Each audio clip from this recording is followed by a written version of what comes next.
ఈరోజు నుంచి శ్రావణ మాసం ప్రారంభమవుతోంది. ఈరోజు శ్రావణ మాసంలో మొట్టమొదటి రోజు శ్రావణ శుక్ల పాడ్యమి తిథి.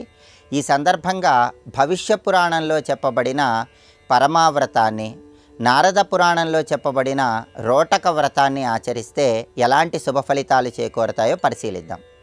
ప్రధానంగా శ్రావణ శుక్ల పాడ్యమి తిథి రోజు భవిష్య పురాణంలో చెప్పబడిన పరమావ్రతాన్ని ఆచరించినట్లయితే దైనందిన జీవితంలో కష్టసాధ్యమైనటువంటి పరిస్థితుల్లో నిర్ణయాలు తీసుకోవటం ఇబ్బందిగా ఉన్న తరుణంలో స్థిరమైన నిర్ణయాలు తీసుకోవటానికి ఈ పరమావ్రతం విశేషంగా సహకరిస్తుంది. పరమావ్రతాన్ని ఎలా ఆచరించాలంటే, మీ గృహంలో పూజా మందిరంలో పరమేశ్వరుడికి సంబంధించి ఏ లింగస్వరూపం ఉన్నా సరే ఆ శివలింగ స్వరూపానికి శుద్ధ జలాలతో నమశివాయ పంచాక్షరి మంత్రాన్ని జపిస్తూ అభిషేకం చేయాలి. ఆ తర్వాత ఒక వెండి కలశము లేదా రాగి కలశము లేదా ఇత్తడి కలశము లేదా కంచు కలశము తీసుకొని దాని నిండా జలం నింపి దక్షిణతో పాటు ఎవరైనా పండితుడికి దానంగా ఇవ్వాలి. దీన్నే పరమావ్రతం అనే పేరుతో పిలుస్తారని భవిష్య పురాణంలో చెప్పడం జరిగింది. పరమావ్రతం అంటే అత్యున్నతమైనటువంటి వ్రతము అని అర్థం.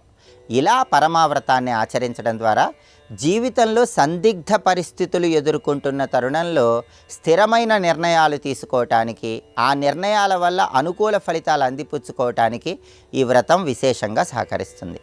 అలాగే శ్రావణ శుక్ల పాడ్యమి తిథి రోజు రోటక వ్రతము అనే పేరుతో ఇంకొక వ్రతాన్ని ఆచరించాలని నారద పురాణంలో చెప్పడం జరిగింది.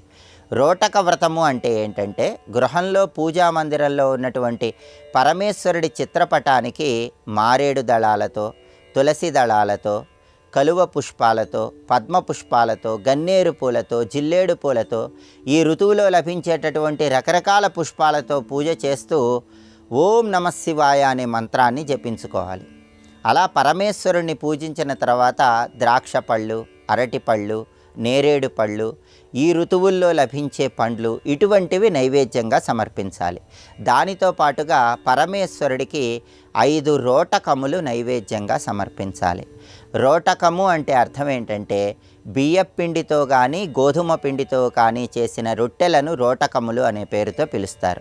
ఇలా 5 రోటకములు పరమేశ్వరుడికి సమర్పించిన తర్వాత వాటిలో 2 ప్రసాదంగా స్వీకరించి మిగిలిన 3 రోటకములను ఎవరికైనా పంచిపెట్టాలి. అలా చేస్తే రోటక వ్రతం పూర్తవుతుంది. ఈ రోటక వ్రతాన్ని ఆచరించడం ద్వారా సప్త సముద్రాలతో కూడి ఉన్న భూమండలాన్ని దానం చేసిన ఫలితం కలుగుతుందని నారద పురాణంలో చెప్పడం జరిగింది.